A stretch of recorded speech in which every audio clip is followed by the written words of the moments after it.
Buongiorno a tutti, benvenuti nella grazia e nella pace del nostro Signore.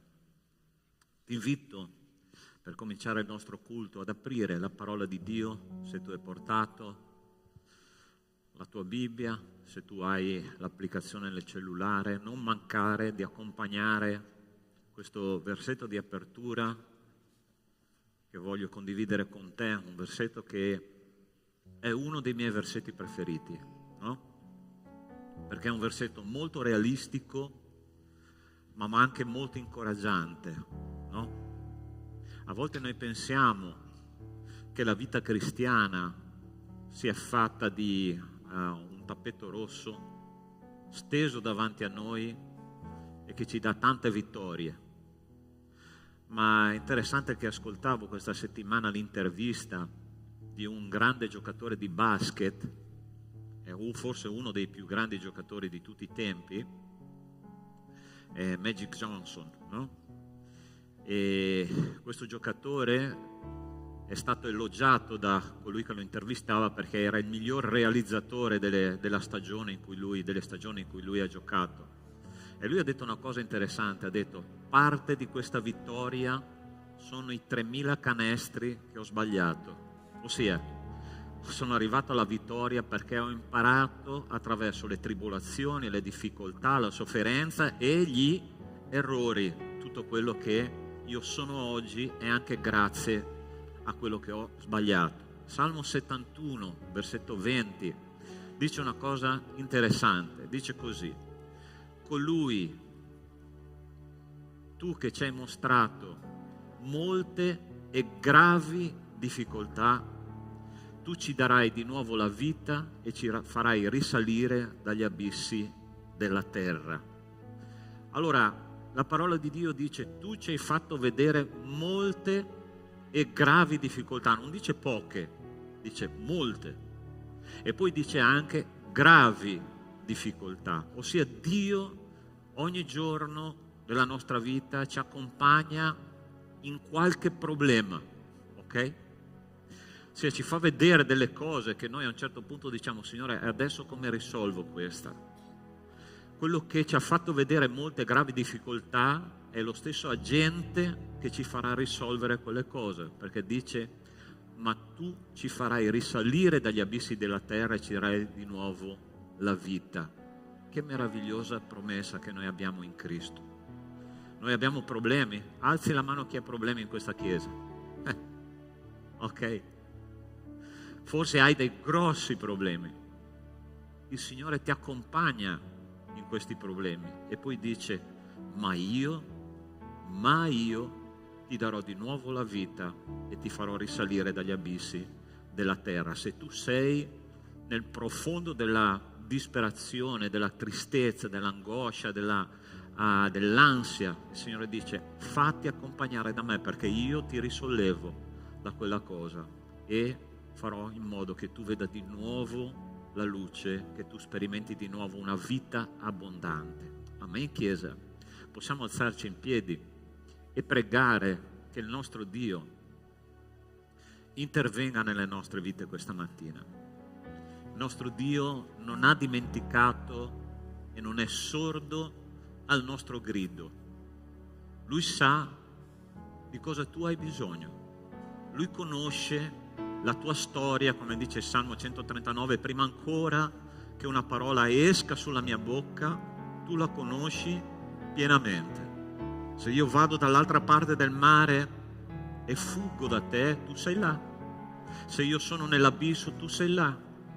Se tu sei triste, Dio è lì con te. Se tu sei felice, Dio è lì con te. In qualsiasi occasione della vita il Signore è lì insieme a te. Questa è la sua promessa. E io voglio chiedere questa mattina che questo culto sia un culto ripieno del suo spirito, che tu possa veramente, secondo la promessa di Dio, uscire da questa sala completamente trasformato dalla sua grazia, perché Lui è presente in mezzo a noi. La cosa più bella, carissimi, non è tanto il fatto che noi veniamo in chiesa. Forse tu non vedi il tuo fratello o la tua sorella da una settimana o forse da più tempo, ma la cosa più bella che succede quando tu vieni a un culto e che tu incontri personalmente il Signore. È Lui l'obiettivo della nostra adorazione, è Lui che noi dobbiamo cominciare a seguire con tutta la nostra anima, con tutto il nostro cuore. E io voglio chiedere proprio questo stamattina. Nostro Dio, nostro Padre, siamo qua per lodarti, per adorarti, per innalzare il tuo nome e per non permettere che nessuno spirito contrario al tuo Santo Spirito possa disturbare questa comunione e questa conoscenza che noi vogliamo avere di te questa mattina. Ti prego di proteggere la tua Chiesa, Signore, di dare alla tua Chiesa, Signore, una spinta, un incoraggiamento. Rialza, Signore, dove c'è da rialzare. Dai coraggio, Signore, a chi è scoraggiato. Dai speranza, Signore, a chi l'ha persa, e dai pace, Signore, a coloro che sono in ansia per qualcosa. Signore, nel nome di Cristo Gesù, manifestati in mezzo a noi. La tua parola dice: chi ha i miei comandamenti e li osserva, quello mi ama, e io lo amerò e mi manifesterò a lui. Signore, che tu possa manifestarti questa mattina, ma che noi possiamo prendere delle decisioni importanti per la nostra vita, seguendo i tuoi comandamenti, sottomettendoci e obbedendo al tuo Santo Spirito. Ti ringrazio, Signore, della comunione che ci unisce in Cristo Gesù attraverso la croce. Questo io ti chiedo e ti ringrazio nel nome di Cristo Gesù. Amen e amen. Prima di sederti, prima di cantare, io ti invito a lasciare il tuo posto e vai a dare una parola di benedizione a una persona che non conosci, ok? Non quella vicino a te, ma una persona che non conosci e che aspetta la tua benedizione, ok? Dio ti benedica nel nome di Gesù, dai un abbraccio. Non ti conosco, sorella, ma Dio ti benedica.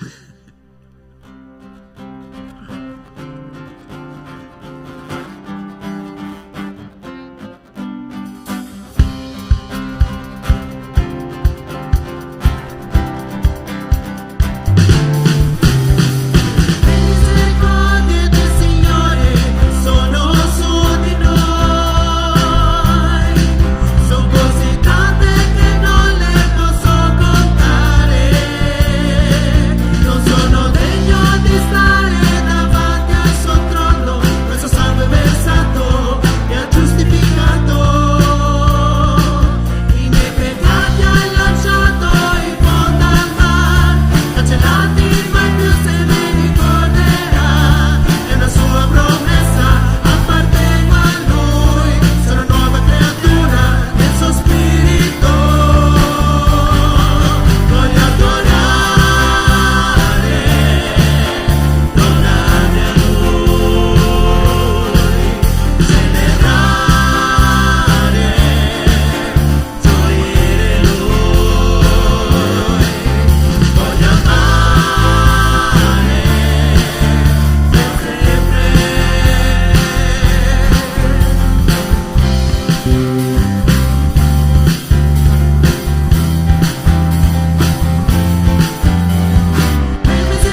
nazioni, dichiariamo tu sei il Signore.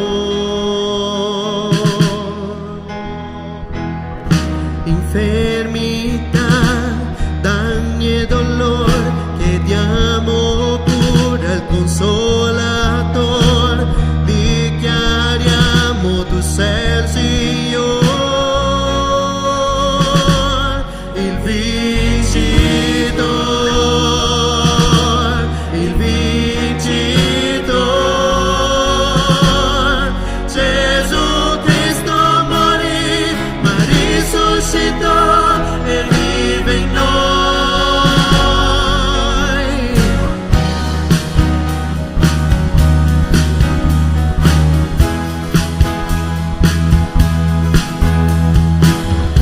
Noi contrastiamo l'oscurità, noi ci alziamo in questa nazione, dichiariamo tu sei il Signore.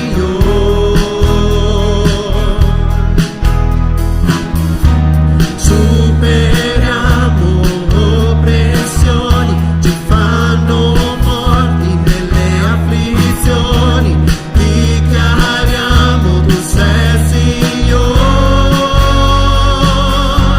il vincitore, il vincitore.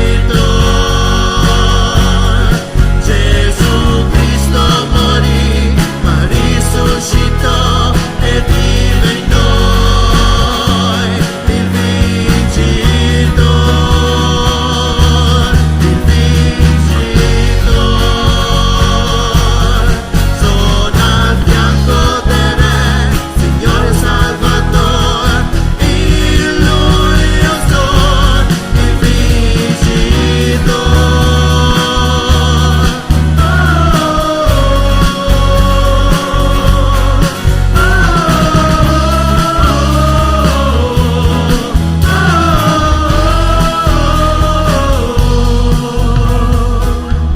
Tu affrontasti tutto il dolore, in croce salvasti il peccatore, dichiariamo il tuo onore,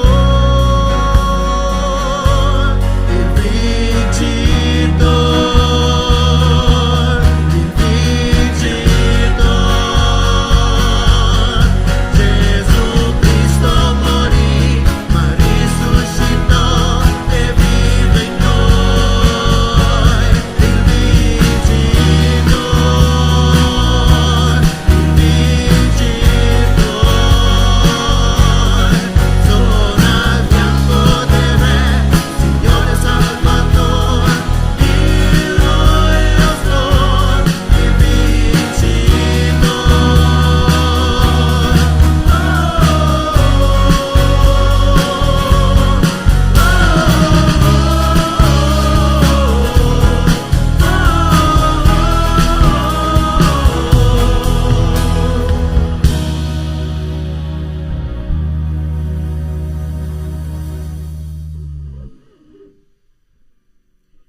Che Dio possa essere padrone della nostra casa, che Dio possa essere padrone del nostro cuore, che tutti i pensieri che noi facciamo possano provenire da Lui, che tutti i pensieri siano passati prima per quello che la Bibbia dice che è giusto o sbagliato.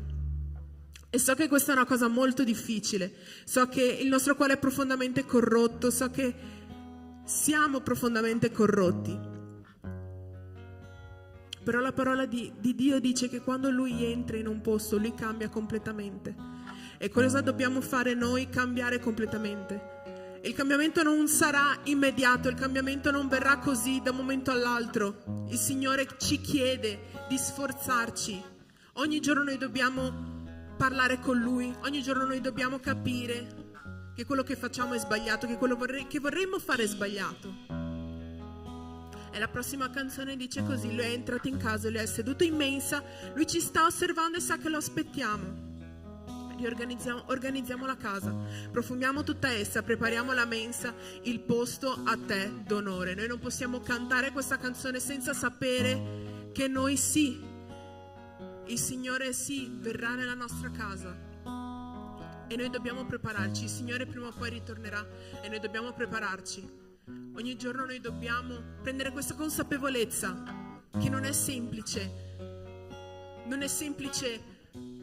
essere vicino a Lui e fare le cose come Lui vuole. Non è semplice. Nessuno ha detto che essere cristiano è semplice, nessuno ha detto che ascoltare sempre e mettere in pratica è semplice, nessuno l'ha detto.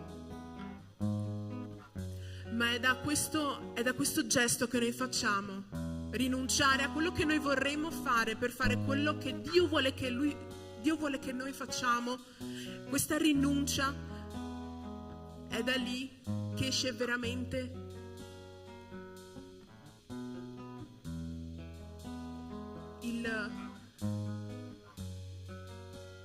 come Dio vuole che noi siamo. Quando un vaso viene rotto è perché non è perfetto, però viene rimodellato, come abbiamo sentito qualche domenica fa, no?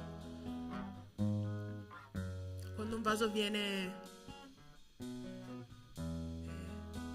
messo assieme, i pezzi caduti vengono messi assieme con dell'oro, assume un valore unico.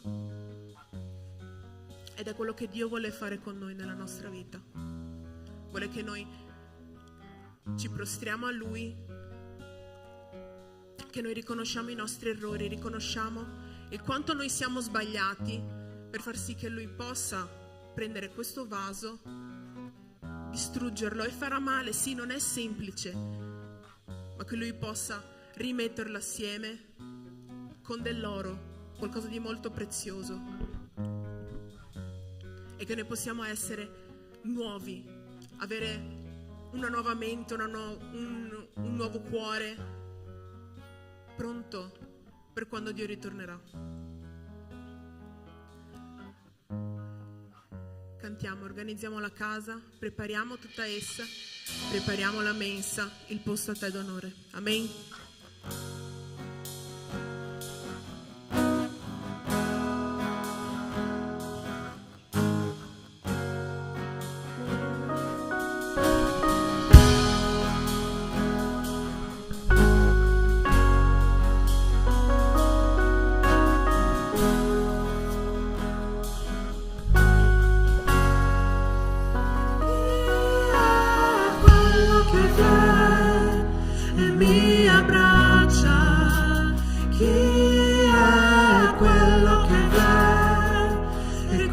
Sguardo mi disarma, per così sabio insegna in amor, non è mansueto, prende cura dei nostri cuori. Chi è quello che viene e mi abbraccia?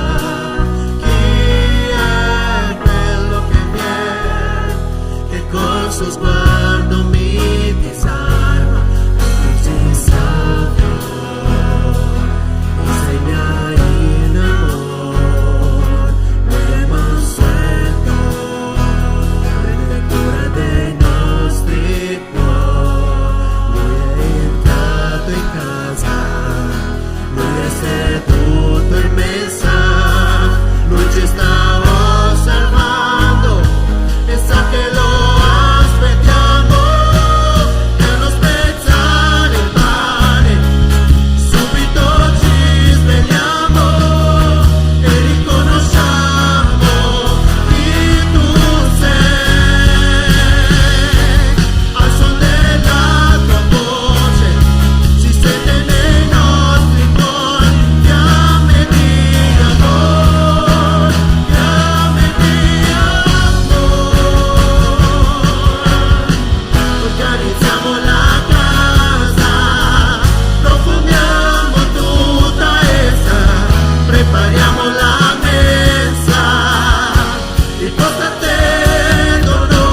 prossima canzone è Il Credo.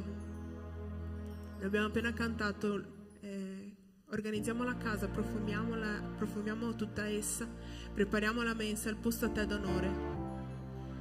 E c'è un perché noi crediamo che Lui ritornerà prima o poi. Noi stiamo facendo tutto questo perché noi crediamo effettivamente che ci sia stato qualcuno, che è Gesù, che è morto per i nostri peccati e non soltanto è risorto e nessun altro l'ha fatto, nessun altro poteva farlo e nessun altro ha avuto il coraggio di farlo. Ed il credo è questo. E c'è una parte che dice: io credo in te, credo che risorto sei, credo che Gesù Cristo è il Signore. Tutto questo perché prima o poi Lui tornerà e noi dobbiamo ritrovarci preparati nel momento in cui Lui tornerà, perché Lui tornerà e lascerà tanti qua. E io non vorrei che tu fossi uno tra quelli che rimane qua, che noi possiamo prepararci per questo momento.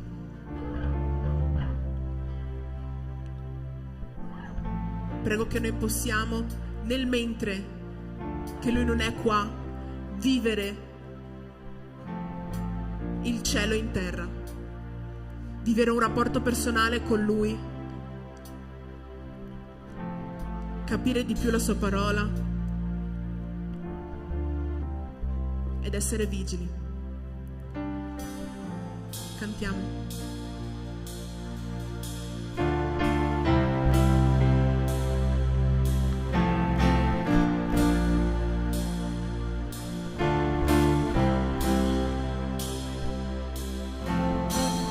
Il nostro eterno Padre, il Creatore, Dio potente,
possiamo chiudere, vi chiedo di chiudere i vostri occhi per entrare in un'atmosfera di preghiera. Signore, ti ringrazio perché tu ci dai l'opportunità, Padre, di riscattarci. Ti ringrazio, Padre, perché tu ci dai sempre l'opportunità e ci avvisi che prima o poi tu tornerai, Padre. Ti ringrazio, Padre, perché quello che hai fatto tu nella croce non poteva farlo nessun altro. Ti ringrazio, Padre, perché noi non abbiamo bisogno di pagare per quello che tu hai fatto nella croce, Padre. Ti ringrazio per questo grandissimo amore, Padre. Ti ringrazio perché sei un Dio amorevole e perdoni. Perdoni anche tutte quelle cose che noi diciamo che sono imperdonabili e anche quella persona più misera che ci può passare nella testa, Padre. Tu perdoni. Che noi possiamo, Padre, perdonare come tu ci hai perdonato, Padre, in primo luogo. Ti ringrazio, Padre, perché tu ci dai la possibilità di avvicinarti di nuovo a te. Ti ringrazio per tutto questo. Nel tuo nome, amen. Potete sedervi.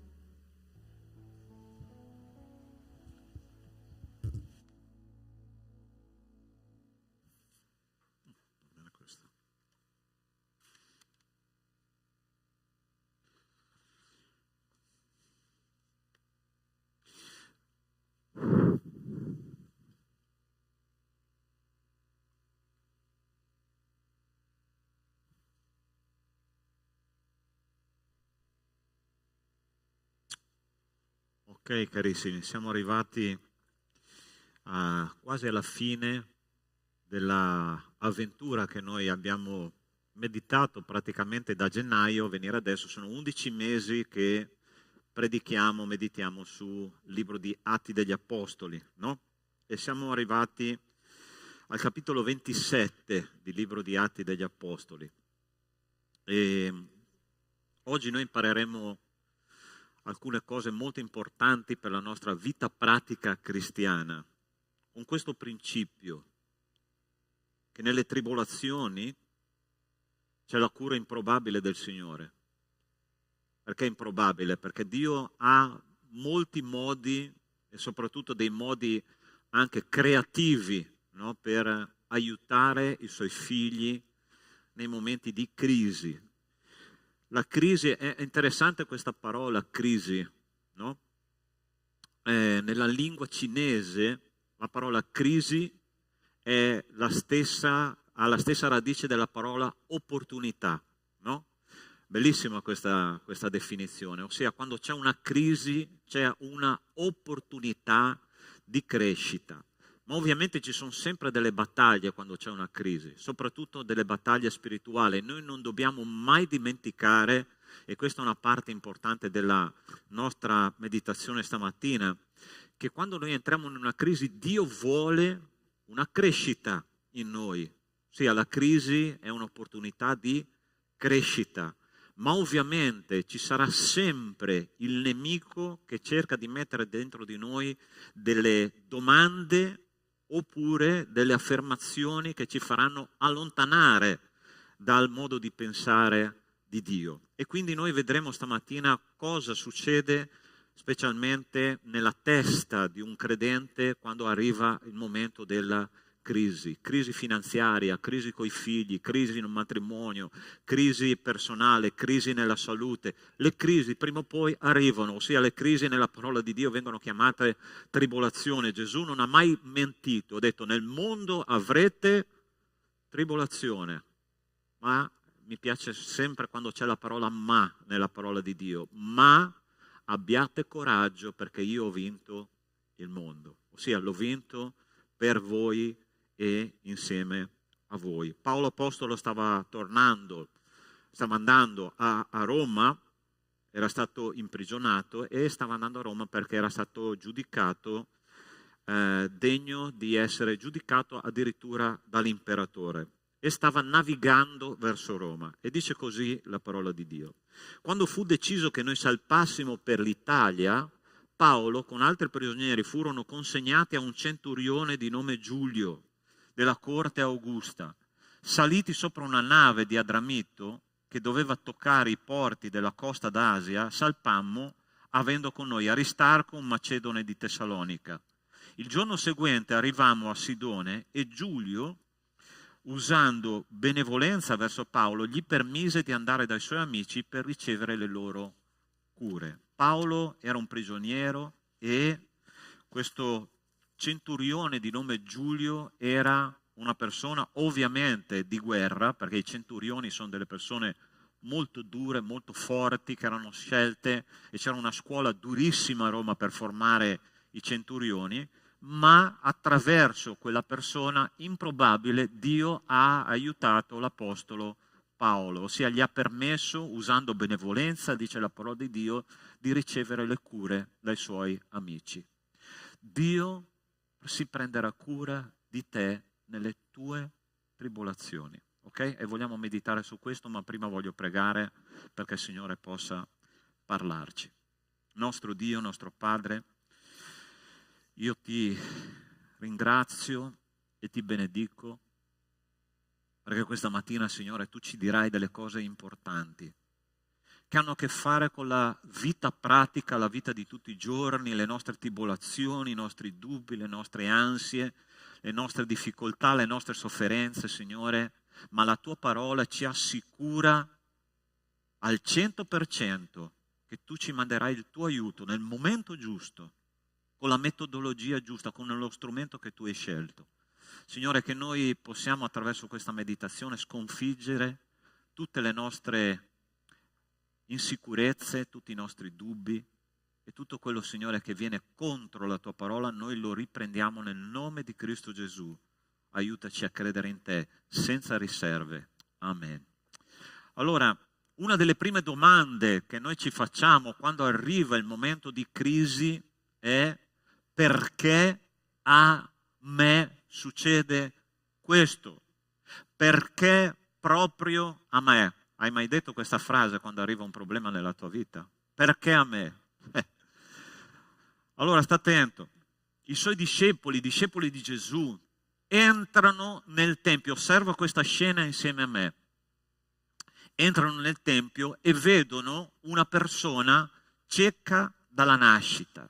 Io penso, io credo, la scrittura non ce lo conferma, ma che quell'uomo che era cieco dalla nascita, nella sua testa per un momento o per diverse volte è passata la seguente domanda: perché capita a me? Tutti vedono e io sono cieco dalla nascita, mi tocca fare l'elemosina, mi tocca farmi accompagnare da una parte e dall'altra, non sono indipendente. Perché a me? Perché mi capita questa cosa? Allora sta attento, questa è una domanda che contiene in sé un dubbio, è sottoposto a, è sottinteso, ma perché Dio hai permesso a me? Dio è compreso in questa domanda, perché hai permesso che io passassi per questa situazione? Allora sta attento cosa chiedono i discepoli di Gesù a Gesù quando osservano questo cieco dalla nascita. Gli chiedono, i suoi discepoli lo interrogarono dicendo: Rabbi, ossia maestro, chi ha peccato, lui o i suoi genitori, perché sia nato cieco? Guarda come ragiona la gente. Perché è successo questo? C'è una causa per cui queste persone hanno peccato e perciò tu li hai puniti con la cecità del figlio? Gesù rispose: né lui ha peccato né i suoi genitori, ma è così affinché le opere di Dio siano manifestate in lui. Allora ti do la prima risposta: la cura di Dio nel tuo problema, la cura di Dio nella tua difficoltà, nella tua sofferenza è: sai perché Dio ha permesso questo? Perché Lui vuole manifestare la sua gloria, la sua potenza e la sua azione nella tua esistenza. Amen, Chiesa? Tu stai passando il problema che stai passando perché Dio vuole manifestarsi, perché Dio vuole mettere mano nella tua situazione. È interessante che Dio ha sempre incontrato delle situazioni improbabili nella sua esistenza. Ossia, alla piscina di Bethesda lui incontra un uomo che era paralitico da 38 anni. Ok? 38 anni. Gesù gli va incontro e gli dice: tu vuoi guarire oggi? Tu vuoi guarire oggi?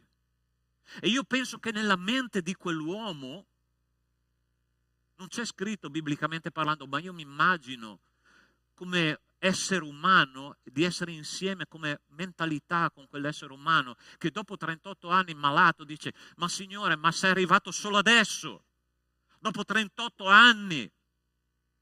Signore, perché tardi a risolvere il mio problema? Perché non intervieni ancora? Sai perché? Perché quando noi non abbiamo più risorse umane, quando le nostre energie finiscono, quando noi siamo a terra e diciamo è finita, allora il Signore dice: adesso comincia, perché adesso arrivo io e la tua situazione cambierà in modo radicale. Pensa a quello che tu stai attraversando. Pensa alla tempesta che tu stai passando. Le onde cominciano ad aumentare.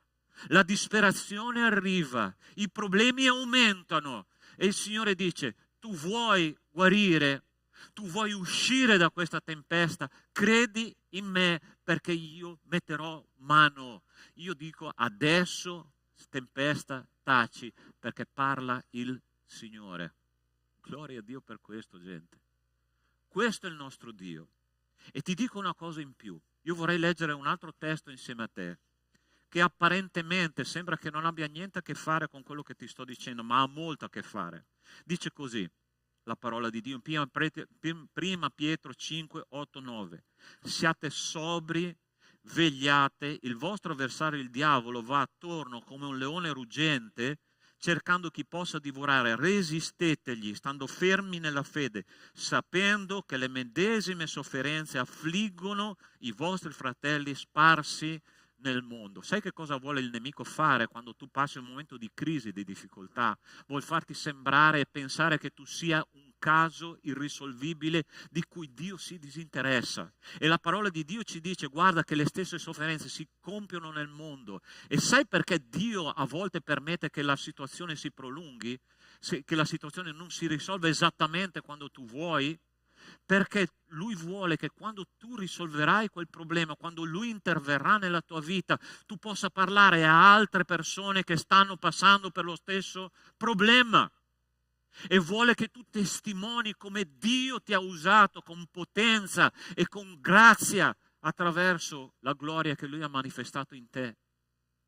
Quante persone hanno creduto quando Dio è arrivato, quando Cristo è arrivato di fronte alla tomba di Lazzaro e ha risuscitato Lazzaro. Dopo un po', se tu vai avanti nel capitolo dopo, il testo dice che Gesù si riunisce qualche giorno dopo in casa di Lazzaro e quanti venivano ad assistere e soprattutto a vedere che Lazzaro era risorto. Perché? Perché ha fatto qualcosa di straordinario il Signore.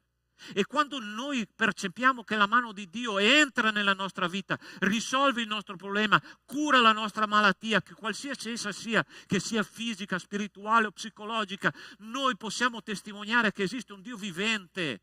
Dio vuole che noi testimoniamo a altre persone che hanno passato lo stesso problema. Noi siamo dei testimoni di Cristo, cari miei. Sai, ho letto una frase ieri sera proprio, di uno scritto di Martin Lutero, ok? Non sto parlando di una persona qualsiasi. Martin Lutero è quello che ha fatto la teologia moderna occidentale, che ha sconvolto il mondo nel secolo XVI, che ha proprio stracciato tutti i canoni teologici che c'erano prima della riforma spirituale protestante. Sai che cosa lui ha detto? Ascolta bene questa frase che lui ha detto. Un teologo è teologo quando è pratico. Un teologo è un teologo quando vive quello che la parola di Dio dice. Nessun teologo sarà un teologo studiando allo Spurgeon College inglese. Tutti i teologi, e ci sono tanti teologi, io ammiro le persone che prendono un testo della parola di Dio, che forse non conoscono 10.000 versetti a memoria, ma che prendono un versetto della parola di Dio e che vivono quella parola di Dio. Quelle persone potranno dire a tutti quelli che stanno attorno: io so chi è il mio Dio. Dio vuole usare la tua vita in modo pratico e entrare nel problema che tu hai, risolverlo con potenza, affinché tu possa dire: io conosco il mio Signore, posso dirti come si esce da questa situazione. Perché a te? Perché Dio vuole manifestare la sua gloria nella tua vita. Amen, Chiesa. Dio vuole non farti venire dei dubbi, perché Lui è a fianco a te e Lui è insieme a te. E il nome di Gesù, sai qual è? Quando è nato, sai che nome gli hanno dato? Emanuel, che vuol dire Dio con... Dio ti ha abbandonato, Dio ti ha lasciato. No. Ma il tempo passa e questo è un altro dei grandi problemi che noi abbiamo.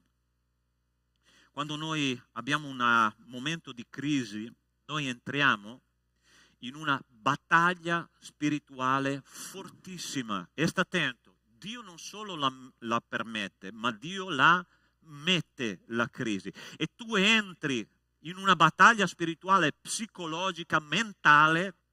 E qua ti voglio dire una cosa, sta attento.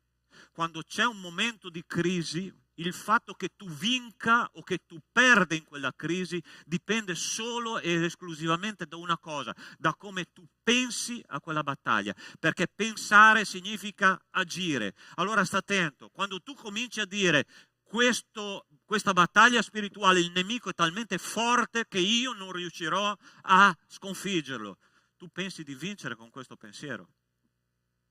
Tu pensi che vincerai la tua battaglia contro l'angoscia, contro l'ansia, contro l'ansietà? Non la vincerai perché? Perché hai già dato per perso una battaglia che il Signore vuole farti vincere a tutti i costi. E la parola di Dio non mente, perché dice che noi siamo più che vincitori in virtù di colui che ci ha amati. Guarda che cosa dice la parola di Dio nella lettera ai Colossesi, capitolo 2, versetto 15. E avendo spogliato i principati e le potestà, ne ha fatto un pubblico spettacolo, trionfando su di loro per mezzo della croce. Cristo ha sconfitto le potenze del male sulla croce. Tu sei già più che vincitore in virtù di colui che ti ha amato. Allora sta attento. L'anno scorso, no, è stato quest'anno, quando siamo andati a fare il campeggio dei nostri giovani, e noi abbiamo fatto la scelta, prima di partire, tutto lo staff, di digiunare 3 giorni, ok? Proprio perché il Signore potesse intervenire prima di tutto in noi, nel nostro staff, e poter agire con potenza nella vita dei nostri ragazzi. Al terzo giorno, il primo giorno non è andato male, il secondo giorno ho cominciato ad avere una certa fame. Al terzo giorno, fratelli, posso assicurarvi una cosa, ho resistito, però le maniglie delle porte sembravano dei cannelloni ripieni. Cominciavo ad avere le allucinazioni da appetito, no? E io quando ho fatto questa esperienza ho detto: Signore, ma come tu hai fatto a digiunare 40 giorni nel deserto? Allora sta attento. E il nemico è furbo. Dopo 40 giorni nel deserto, il nemico va da Gesù e gli dice: se tu sei il figlio di Dio, fa che quelle pietre diventino pani. Stai capendo quello che ti dico? Sì, Gesù poteva fare: adesso mangio. Perché quella era la sua necessità più urgente, fisicamente lui aveva bisogno di mangiare. Ma Gesù dà una risposta che è fantastica, dice: non di solo pane vive l'uomo, ma di ogni parola che procede dalla bocca di Dio. Lui ha vinto la tentazione di cui più aveva bisogno, la necessità di cui più aveva bisogno, ha detto no. E sai perché questo? perché Cristo ha vinto per noi, perché tu sei sul carro del vincitore insieme a Cristo, e la parola di Dio dice che siamo più che vincitori in virtù di colui che ci ha amati. Se Cristo è dentro di te, hai vinto anche tu insieme a Lui, e non puoi dire è troppo forte per me. Cristo nei momenti di crisi ti fa vincere, ma tu devi credere in Lui. Ascoltami bene quello che ti dico adesso. C'è una... No, è proprio quella di prima. Lì uso una parola molto interessante, che è la parola trionfo. Dice che ci ha fatto trionfare, non solo ci ha fatto vincere, ma ci ha fatto trionfare. Allora sta attento. C'era una cerimonia nell'antica Roma che si chiamava la cerimonia del trionfo, ok? E Paolo usa questo termine specifico con una conoscenza di causa. Allora, chi è che è mai andato a visitare Roma dove c'è il Colosseo? Ok? Ok. C'è una, lì proprio vicino al Colosseo si chiama l'Arco di Trionfo di Tito. Okay? L'Arco di Trionfo era una costruzione edilizia che veniva fatta in onore ai generali o agli imperatori che tornavano dalle battaglie. Okay? Allora sta attento. Quando tornava a Roma era proprio questo che succedeva. L'imperatore o il generale che sconfiggeva i re passava sotto questo arco di trionfo. Alla destra e alla sinistra c'era la folla che acclamava questo conquistatore, e dice proprio la storia, i storici dicono che Roma era cosparsa di petali di rosa, e mentre l'imperatore passava sulla strada i petali di rosa venivano schiacciati dai zoccoli dei cavalli e Roma si riempiva di profumo. Ok? Allora, sta attento che cosa dice adesso questa parola. Immagina questa scena. Okay? Dice la parola di Dio che Dio Cristo ci ha trionfando su di loro per mezzo della croce. Tu e io siamo sul carro del vincitore con tutti i nostri nemici sconfitti alle spalle, profumando questa terra della conoscenza del Signore. Io e te siamo il buon profumo di Cristo davanti a Dio. Amen, Chiesa. Tu sei più che vincitore. Non mettere nella tua testa che Satana è troppo forte per te nei momenti di crisi, no, perché Dio ha già vinto per noi e noi non possiamo far altro che salire su questo carro e dire: Signore, grazie perché tu mi condurrai alla vittoria, io non sono un perdente. Troppe volte mettiamo nella nostra testa che non ce la facciamo. Quante volte sono stato sconfitto perché nella mia testa è entrato il pensiero: non ce la posso fare. Sai chi è che mette nella tua testa questo pensiero? Prova a indovinare. Il dubbio non viene da Dio. Le certezze vengono da Dio. La fede viene da Dio. Il dubbio viene dal nemico. Ti ricordi come sono caduti Adamo ed Eva? Ma sarà che Dio ha veramente detto? Adamo ed Eva sono caduti sul dubbio.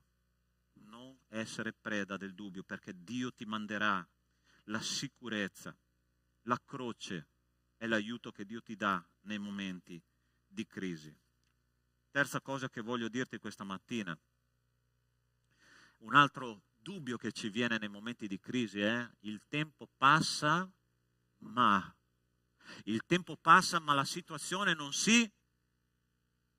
Il tempo passa e i problemi aumentano. Il tempo passa e la preoccupazione va avanti. E io sono sempre nella stessa situazione. La parola di Dio nella lettera ai Filippesi, dopo leggiamo anche questo testo, dice: non siate con ansietà solleciti di cosa alcuna, ma in ogni cosa siano le vostre richieste rese note a Dio in preghiera, supplica con azioni di grazie, e la pace di Dio che sopravanza ogni intelligenza guarderà i vostri cuori, i vostri pensieri in Cristo Gesù. Allora sta attento. 3 cose da fare quando arriva il momento della crisi.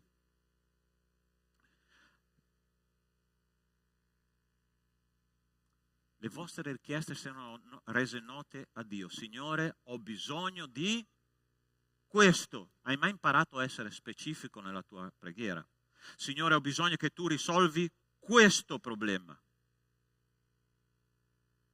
Però dopo c'è un'altra cosa che il Signore dice: e fate questo con azioni di grazie. Signore, io ho messo davanti a te la mia preghiera, ho portato davanti a te i miei dubbi, le mie ansietà, com'è che la cosa non si risolve? Magari materialmente non si risolve, ma la parola di Dio ci insegna a fare azioni di grazie. Comincia già a fare qualcosa ringraziando Dio come la cosa fosse già successa. È così che funziona, cari miei.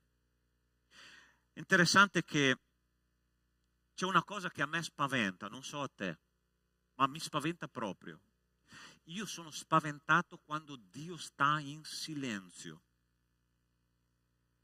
Hai mai provato la sensazione che Dio non sia in ascolto? Hai mai provato la sensazione che Dio sia assente nella tua vita?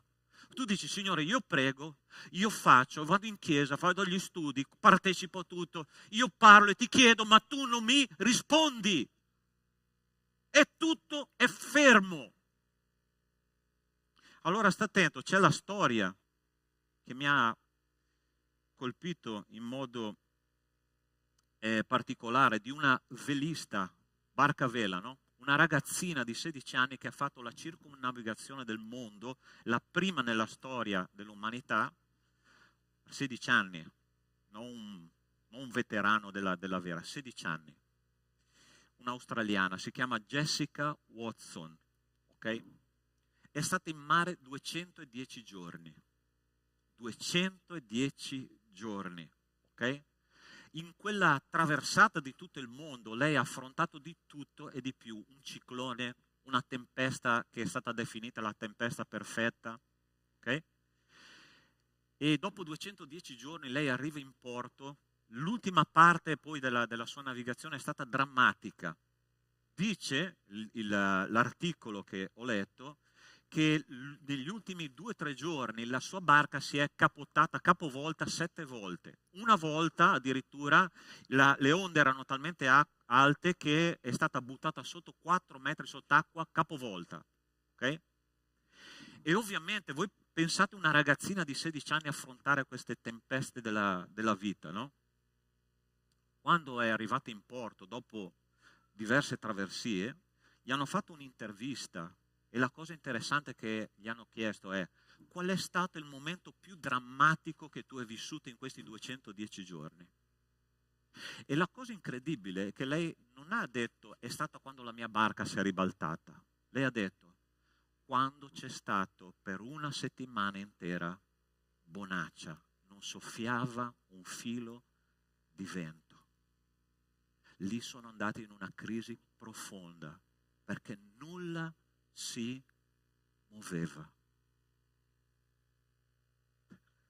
Quando Dio non muove una foglia, noi entriamo in una crisi profonda. Quando Dio sta in silenzio, tu dici: e adesso che cosa devo fare? E adesso dov'è il Signore?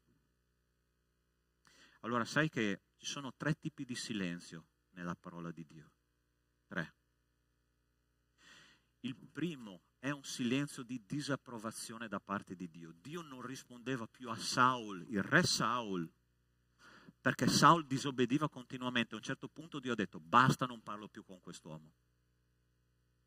C'è un secondo tipo di silenzio che è un silenzio di riverenza e di timore. Dice la parola di Dio in Apocalisse che quando l'agnello spezza il 7° sigillo si fa silenzio in cielo per mezz'ora. Tutti i santi e tutti gli angeli stanno in silenzio perché Dio sta per fare qualcosa di potente e di grande.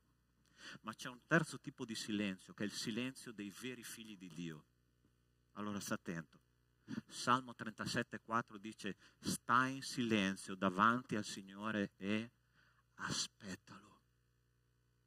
Il silenzio di Dio è la preparazione del tuo miracolo. Il silenzio di Dio è la preparazione del tuo miracolo. Dio sta lavorando perché il miracolo arrivi nella tua vita e tu devi stare soltanto in silenzio e aspettare quello che Lui farà. Fa la tua parte, continua a credere in Dio, continua ad agire come Dio vuole, continua a camminare nella direzione che la parola di Dio ti dà ogni giorno e lascia Dio essere Dio, perché se anche Lui arriverà e sembra che arrivi in ritardo, arriverà nel tempo giusto facendo il suo miracolo nella tua vita. Amen, Chiesa? Tu stai attendendo come il Signore? Dio arriverà. Il tempo passa e sai che cosa tu devi aggiungere? Non devi aggiungere ma. Non succede niente. Il tempo passa perché il mio Dio sta preparando un'opera potente in me. Quarta cosa che ti voglio dire questa mattina. Dio, dove sei? Signore, dove sei in questa situazione? Guarda cosa dicono questi due testi. Il salmista è passato per questo processo e dice: "Oh Signore, perché te ne stai lontano? Perché ti nascondi in tempo d'angoscia?" Allora sta attento, ti faccio una domanda che vorrei che tu rispondessi a te stesso. Ti chiedo, è un peccato litigare con Dio? È un peccato litigare con Dio? No. In famiglia si litiga. Signore, dove sei? Signore, che cosa stai facendo? Perché non muovi niente? Tu pensi che Dio si offenda? Nel momento in cui tu fai questa preghiera che lo stesso salmista ha fatto, e questa preghiera è lì nei salmi apposta per darci un esempio di come parlare con Dio, Dio non si offende. Mi colpisce sempre la preghiera di Mosè al capitolo 32 di Esodo. Quando il popolo aveva peccato, Mosè va in faccia a Dio e dice: Signore, calma la tua ira, ricordati di quello che tu hai promesso. Ossia, stava litigando con Dio, stava facendo mercato con Dio. Dio non si è offeso. Sai che cosa Dio ha fatto? Ha detto: ok, questa preghiera io l'ascolterò perché è una preghiera audace. Questa preghiera io l'ascolto perché è una preghiera di un mio figlio fatta dal profondo del mio cuore. Sai, quando noi abbiamo i momenti di crisi, noi dobbiamo tirare fuori quello che noi abbiamo dentro, perché a Dio piace la sincerità che c'è dentro nel nostro cuore. Signore, io sono stanco di non sentirti. Dove tu sei? Perché non parli? Perché stai fermo? Qualche salmo più avanti. Bellissimo. Salmo 31 dice: io nel mio smarrimento dicevo, sono respinto dalla tua presenza, ma tu hai udito la voce delle mie suppliche quando ho gridato a te. Che cosa bisogna fare nel momento di crisi? Bisogna gridare. Signore, tu sai che io ho bisogno in questo momento del tuo appoggio morale, perché è così che Dio vuole la preghiera. Gente, Signore, dove sei? Perché non mi parli? Sai che cosa dice la lettera agli Ebrei? Dice che Gesù nel giardino del Getsemani con gran grida e lacrime ha implorato il Padre. Posso darti un consiglio? Qua a Treviso c'è un posto bellissimo che si chiama Fiume Piave. Vai ogni tanto sul fiume Piave come faccio io e comincia a litigare col Signore. Comincia a gridare al Signore. Furio, con la tua barca ogni tanto litiga con Dio. Signore, ecco, vede, il nostro anziano, il nostro patriarca ci sta aiutando, no? Ho già fatto. Vai in un posto solitario e tira fuori quello che hai dentro, perché fino a che non porti alla luce quello che tu hai dentro, Dio non può guarirti. Dio dove sei? Dio interviene. Io quando mi ricordo, quando nella casa dove abitavo prima, no?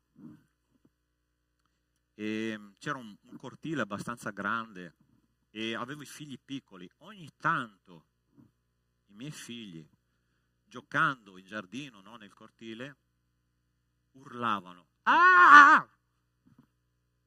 ok? Sai che cosa fa un papà quando un figlio urla? Si catapulta, si fionda là esattamente dove c'è il grido e dice: figlio, cosa sta succedendo? Tu pensi che Dio sia diverso? Dio è il Padre perfetto. Quando tu gridi, quando tu supplichi, il tuo Dio ti ascolta. Sai che cosa ci invita a fare questo testo? A tirar fuori il nostro cuore. Noi dobbiamo fare uscire Dio dalle pagine della parola di Dio. Noi dobbiamo fare uscire Dio da queste 4 mura. Noi dobbiamo fare uscire Dio dalla nostra casa.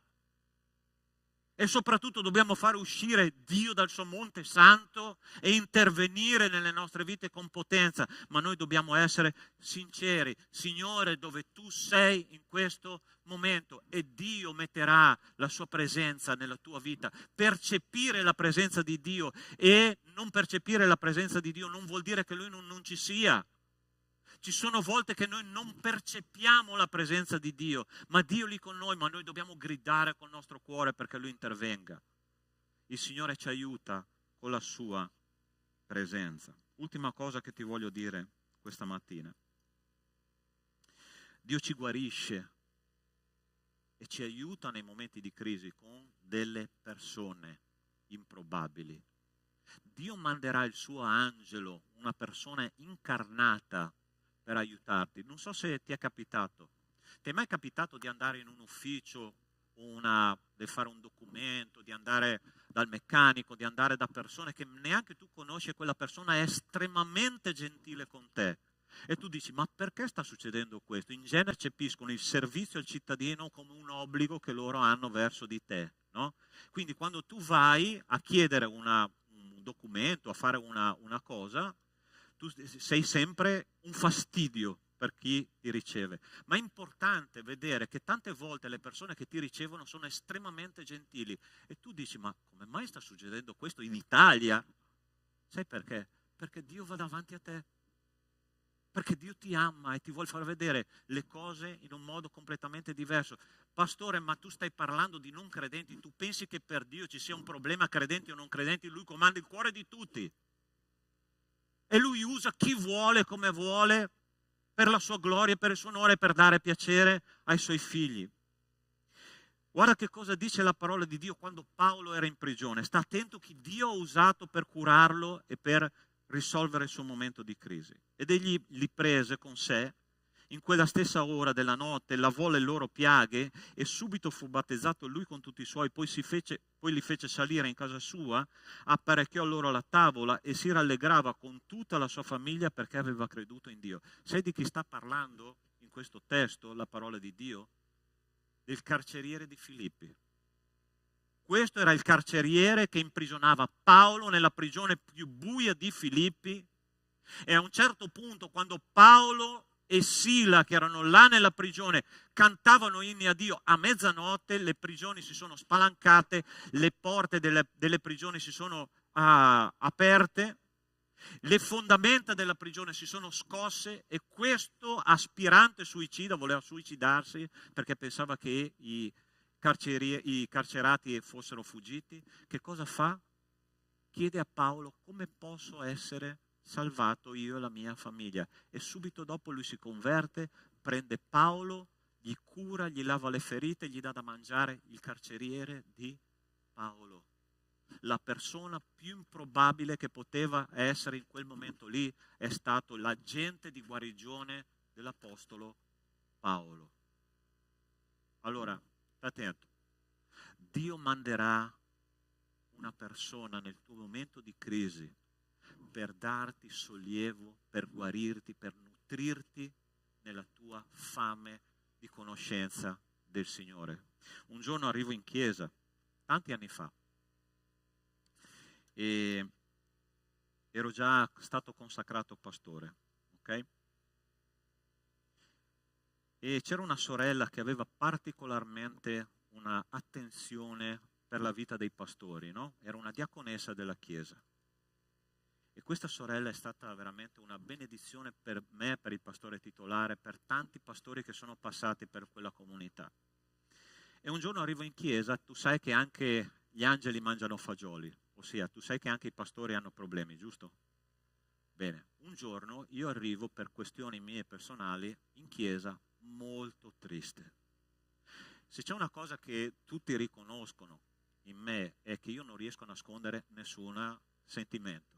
Che quando tu mi vedi con la faccia triste è perché sono veramente triste, quando sono allegro è perché sono veramente allegro, non riesco a simulare. E questa sorella aveva imparato questa caratteristica mia, no? Lei come diaconessa era all'ingresso della porta e mi dice: pastore, tu stamattina sei triste. Allora lì avevo due possibilità: o fare il pastore o fare la pecora, perché tu sai che anche i pastori sono pecore, no? Ho detto: Signore, se faccio il pastore dirò: sorella, non ho niente di speciale, tutto tranquillo. Okay? Ho scelto di fare la pecora. Ho detto: sorella, veramente sono triste. C'è una situazione nella mia vita che non si risolve e io non so come fare. E mentre io raccontavo questa situazione a questa sorella, mi sentivo libero di parlare con lei, io vedo che lei comincia a sorridere e dicevo dentro: ma cos'ha questa da sorridere? E la cosa interessante è che lei ha detto: pastore, io sono passata per la stessa tua situazione e sai come sono uscita? Così, così, così, così. E istantaneamente le mie ferite interiori hanno fatto, sono asciugate. La mia tristezza si è mutata in pace, perché ho detto: Signore, se tu hai fatto con lei, tu puoi fare anche con me. Ma Dio ha mandato quella persona per cambiare la mia giornata. Quando tu sarai nella crisi, Dio manderà una persona per darti una parola interessante. Quando noi ascoltiamo le meditazioni della mattina, chi è che ascolta le meditazioni della mattina qua? Guardatemi negli occhi. È interessante che quando tu ascolti la meditazione dici: qualcuno ha parlato al pastore della mia situazione. È lo Spirito Santo che ha mandato una persona per parlarti di quello che tu stai vivendo e lui ti sta dando la via di uscita. Hai capito la parola di Dio stamattina? Tu credi che Dio manderà il suo aiuto nel tuo momento di crisi? In qualche modo Lui farà. Nel suo modo Lui farà. Nel suo tempo Lui farà. Non desistere. La cosa più importante che tu devi fare è non far entrare nella tua testa pensieri di sconfitta.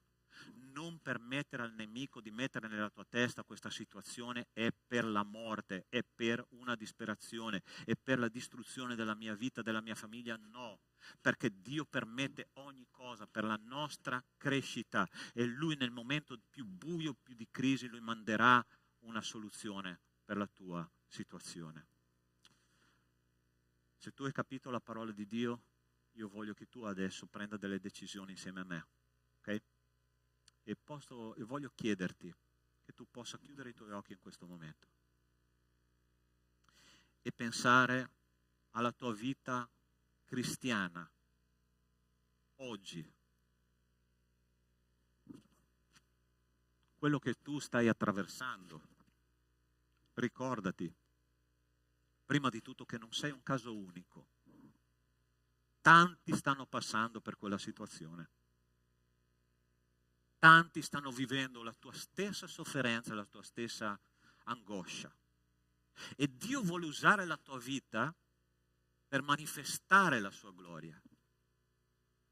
E affinché tu possa istruire tanti altri quando tu uscirai da quella situazione.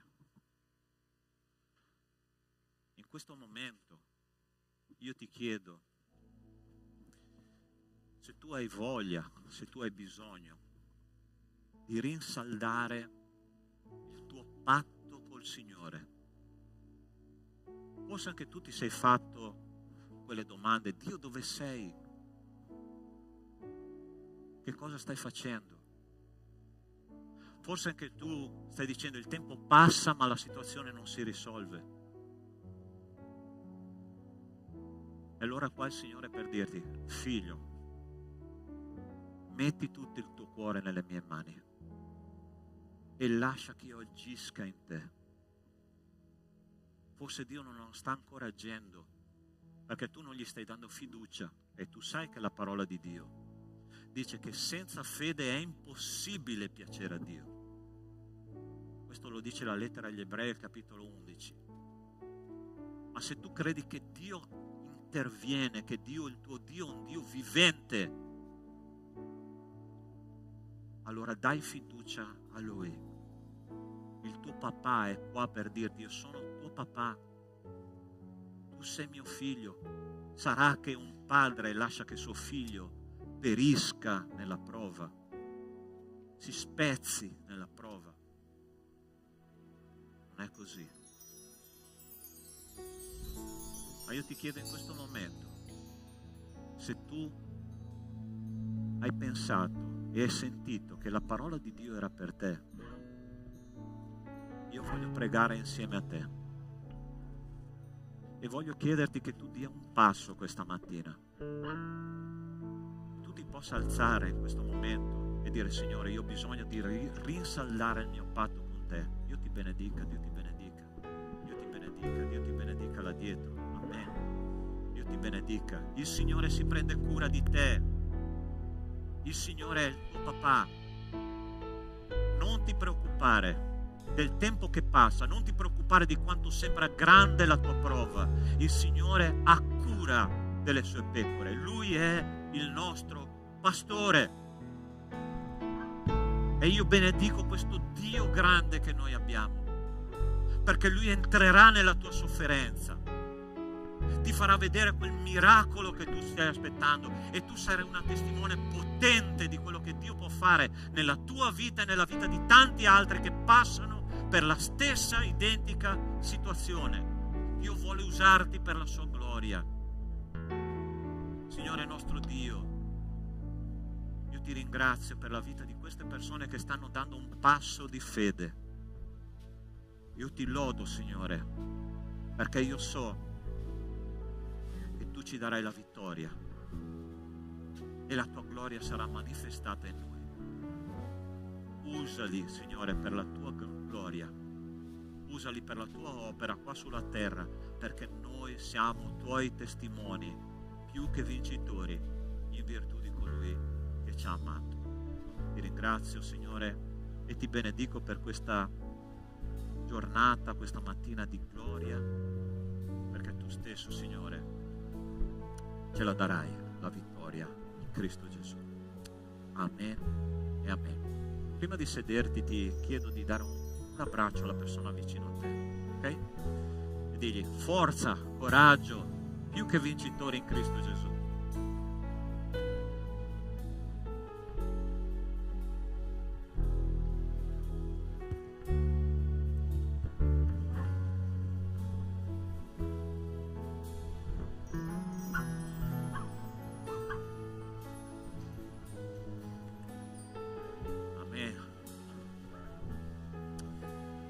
Invito in questo momento i nostri diaconi che distribuiranno gli elementi della cena del Signore, per favore.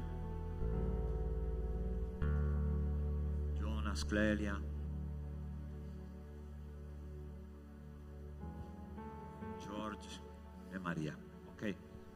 Carissimi, è un momento speciale. Una volta al mese noi facciamo condividiamo questo momento, no, della cena del Signore, che dice: Signore, facciamo parte della tua storia, facciamo parte della tua famiglia. E questo è condividere con Gesù il percorso di ogni giorno, nelle nostre attività più normali, nella famiglia, nel lavoro, nella scuola. Gesù, fai parte di me, ma io soprattutto faccio parte di te.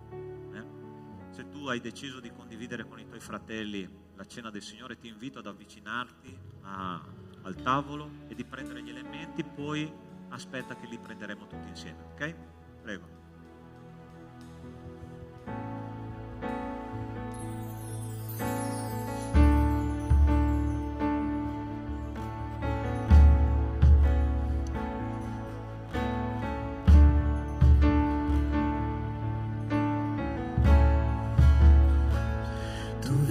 vivi dentro me,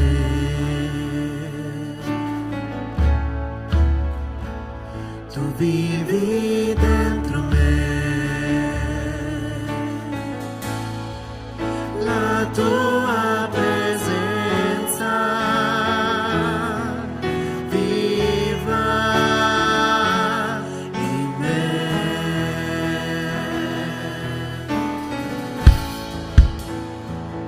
Il mio pane è,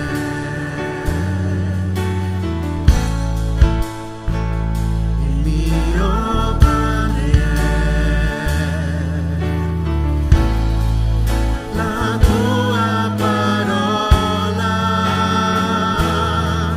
data a me. Ed io ho bisogno di te.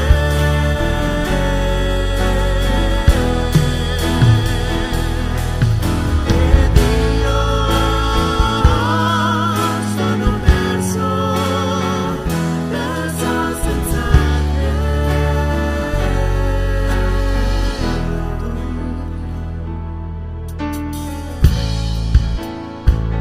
Tu vivi dentro me,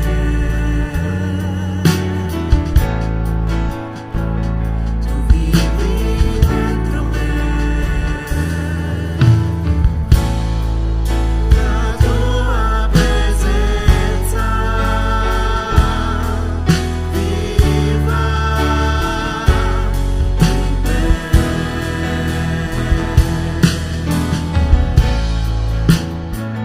Il mio pane è, il mio pane è la tua parola data a me. Ed io ho bisogno di te.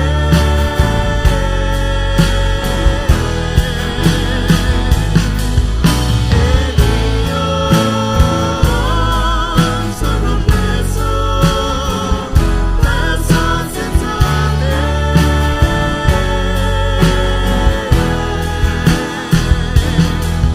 Ed io ho bisogno di te.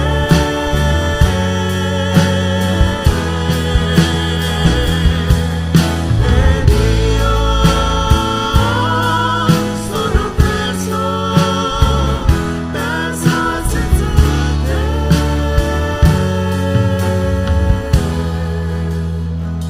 Ho bisogno di te.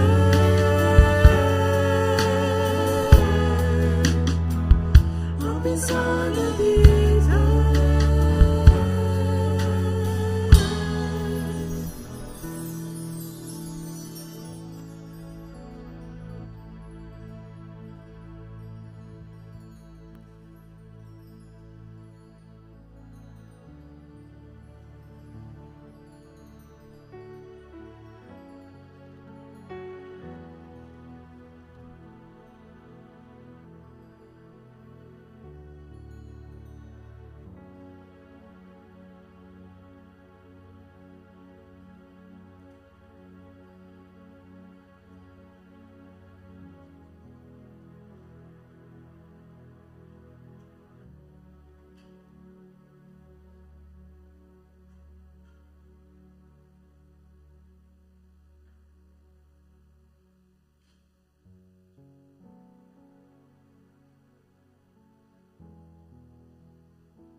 piace sempre ricordare in quale occasione il Signore Gesù ha condiviso questi elementi, no? Per la prima volta durante l'ultima cena. E quel testo di Giovanni 13 comincia così: Gesù, sapendo quello che doveva succedere e sapendo che Dio gli aveva dato tutto in mano, si alzò da tavola e cominciò a servire i suoi discepoli. Ossia, Gesù ha scelto di condividere le ultime ore di vita con le persone che più gli erano vicine. Questo è proprio il simbolo dell'amore di Cristo, no? Io vi amo fino alla fine. Sapete, se c'è una cosa che spezza il cuore di un pastore, è una chiesa divisa, una chiesa che litiga, una chiesa che parla male gli uni degli altri. E se tu sei un vero cristiano, dovrebbe far male anche a te.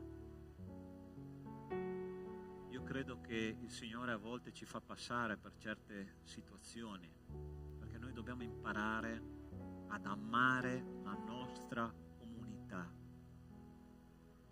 La comunità è come una famiglia dove a volte si litiga, ma come Gesù ha fatto, Lui ha deciso di stare insieme ai Suoi discepoli fino alla fine, lavare i loro piedi. E ricordati che tra quei 24 piedi sporchi che Lui ha lavato c'erano anche quelli di Giuda, c'erano anche i suoi. E noi dobbiamo amare la nostra comunità. Amare non significa avere un sentimento per la comunità, amare significa vivere la comunità, avere a che fare con le persone nella comunità. Sai, mi piace tanto studiare teologia. Io sono un teologo, ma quello che vi ho detto all'inizio è la grande verità che tutti noi dobbiamo realizzare. Teologo è chi vive la parola di Dio nella comunità, avendo a che fare con gli altri. È lì dove la teologia diventa pratica di vita cristiana. E ci sono tanti teologi che mi insegnano ogni giorno attraverso il loro comportamento. Io ho qua un fratello, so che si vergognerà questa mattina, no? Fratello Alex, eccolo là a destra. Giovedì sera lui ha partecipato alla preghiera mentre tornava a casa col suo camion. Okay? Non voleva perdere l'incontro di preghiera mentre guidava con le cuffie, con il video. Ha detto: pastore, voglio partecipare perché senza preghiera io non mi sento bene. Ho detto: questo è una persona che mi ha discepolato personalmente. Mi ha detto: così si fa. E io vorrei veramente che la nostra comunità potesse essere una comunità di teologi pratici, che praticano anche solo un versetto della parola di Dio, ma lo praticano fino in fondo, e che insegnano agli altri non solo con il comportamento, con la voce, ma con il comportamento. Un grande uomo di Dio nel passato ha detto la seguente frase: ha detto: predica il Vangelo ovunque vai e se necessario parla. Hai capito? È la nostra vita che parla più alto di qualsiasi parola noi diciamo. Ama la tua comunità, perché così ci ha insegnato il Signore attraverso la cena che Lui ha condiviso quella notte in cui è stato tradito. E questo pezzettino di pane rappresenta il corpo di Cristo. Noi stiamo dicendo: Signore, partecipiamo delle tue sofferenze, prendiamolo insieme.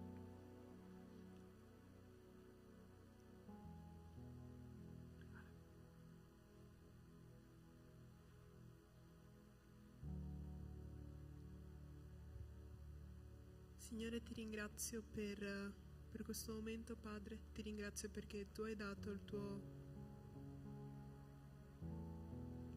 Tu sei morto per noi, Padre. Ti ringrazio per questo gesto, Padre. Gesto che solo tu potevi fare, Padre. Ti ringrazio per questo grandissimo amore, Padre. Amen. Amen. Dopo aver condiviso il pane, il Signore Gesù ha condiviso il calice con il vino che rappresenta il suo sangue potente che ci libera da ogni potenza del male. La parola di Dio dice che non siamo stati riscattati con cose corruttibili come oro e argento, dal vano modo di vivere dei nostri padri, ma col prezioso sangue di Cristo. Quando il nemico ti attacca, invoca il sangue di Cristo, che è potente per liberarti da ogni insidia del nemico, perché il sangue è la vittoria, è la vita che tu hai in te attraverso il sacrificio di Cristo. Ok? Io vorrei fare una cosa che sono un po' così, un po' ribelle.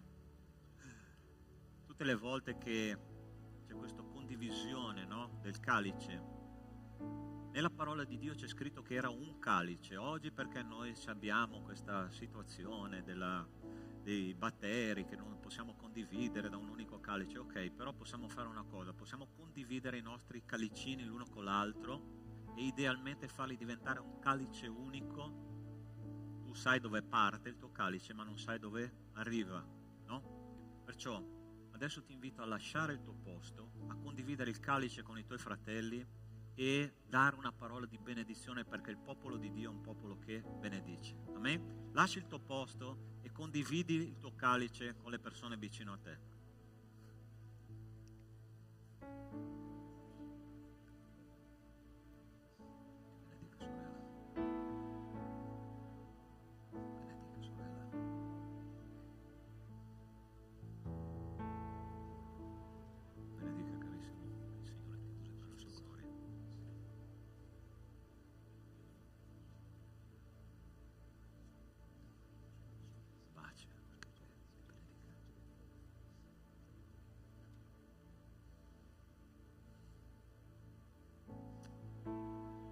Amen.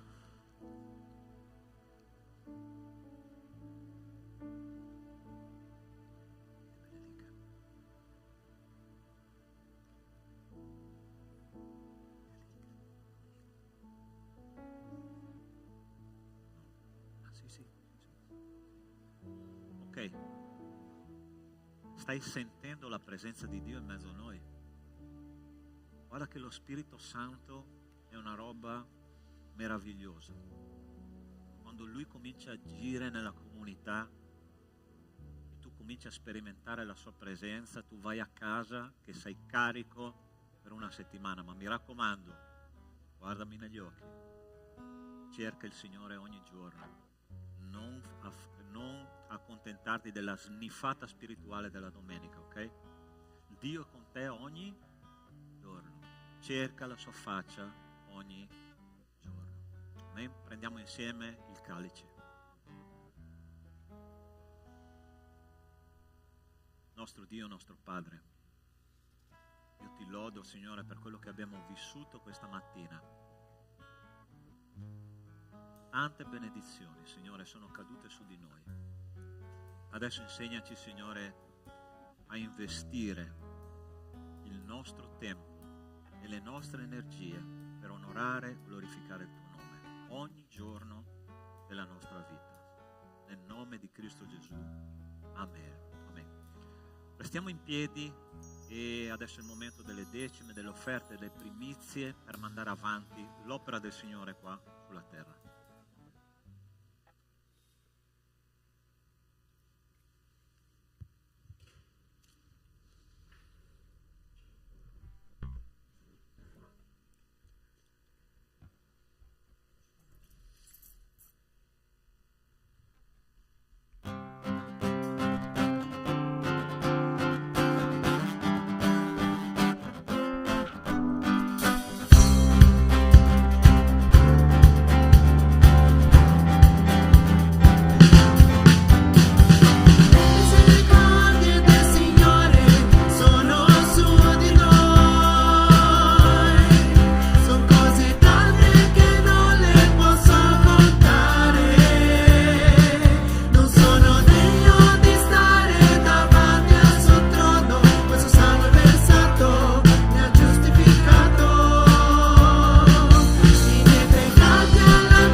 ringrazio per questo momento di lode, Padre.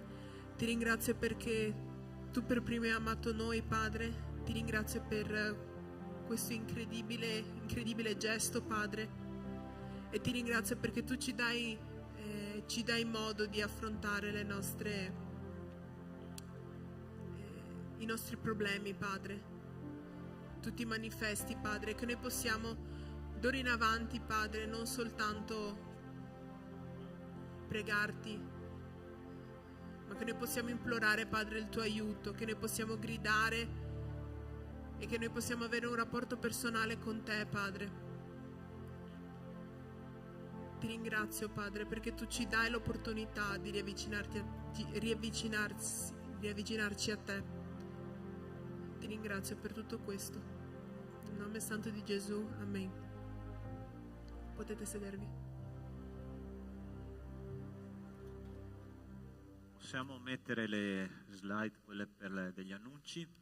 Allora, primo annuncio che è importantissimo per i nostri ragazzi. Allora, dal giorno 26 al giorno 30 di dicembre noi stiamo organizzando questo campeggio giovani, adolescenti, preadolescenti e per tutti i ragazzi della nostra comunità. Le iscrizioni sono aperte fino al 30 di novembre, quindi è importantissimo fare le iscrizioni il prima possibile perché i posti sono abbastanza limitati, ok? Quindi per favore, se avete figli, ragazzi che siete qua, se dovete iscrivervi, fatelo il più presto perché altre comunità tra l'altro ci hanno chiesto di poter partecipare a questo campeggio. Quindi è importantissimo la tua iscrizione il prima possibile. Costo è 130 euro il primo figlio, il secondo figlio 110 euro e così via, fino al quarto, quinto figlio. Okay? Quindi dal 26 al 30, lì c'è una data sbagliata, ma è fino al 30 il nostro campeggio. E sarà a Barcis, in provincia di Pordenone, un bellissimo posto con il lago sotto e noi vogliamo che i nostri ragazzi tornino a casa veramente pieni della gloria di Dio e della grazia di Dio per impattare la nostra generazione. Okay? Cominciate già a pregare per questo evento. La secondo annuncio che vogliamo fare è che ogni ultimo giovedì del mese noi abbiamo un incontro di preghiera organizzato dai nostri giovani su temi sensibili del nostro tempo. Per esempio la guerra in Ucraina, la guerra in Israele, e soprattutto anche partendo dalla nostra comunità, dalle nostre famiglie, pregare perché il Signore operi potentemente in noi. È organizzato dai nostri giovani ma è aperto a tutta la Chiesa, quindi è un evento speciale, mensile, che sei caldamente invitato a partecipare. Okay? Altro annuncio, allora il giorno 25 di novembre alle ore 15 qui in chiesa ci sarà una sorella che parlerà di questo tema a tutte le donne, come affrontare l'ansia. È aperto a tutte le donne e alle ragazze, quindi aperto a tutte voi. Se volete partecipare, ovviamente l'evento è gratuito, mi raccomando, è un'occasione speciale veramente di condividere la parola di Dio fra voi donne. Ok, penso che sia tutto, sì? Ok, ci sarà anche il mercatino di Natale, grazie. Ok, questo sì, ma lo dirà il pastore Caio ufficialmente, ok? Non lo dico io perché non ho dati, va bene? Ok, carissimi, penso che sia tutto. Vi invito ad alzarvi in piedi, facciamo una preghiera per chiudere e per cominciare la nostra settimana domani pieni della grazia e dell'amore di Dio. Ok? Signore nostro Dio, ti ringraziamo per la nostra esperienza di culto di questa mattina e adesso, Signore, io ti chiedo, noi dobbiamo affrontare, Signore, una settimana piena di sfide, di difficoltà, anche di gioia ovviamente, ma vogliamo che tu sia inserito in ogni singolo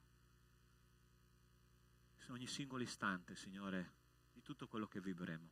E ti chiedo, Signore, che l'amore di Dio nostro Padre, la grazia salvatrice di Cristo e le consolazioni dello Spirito di Dio con noi siano e con tutto il popolo di Dio su tutta la terra, da oggi e per sempre. Amen. Buona settimana, Dio vi benedica.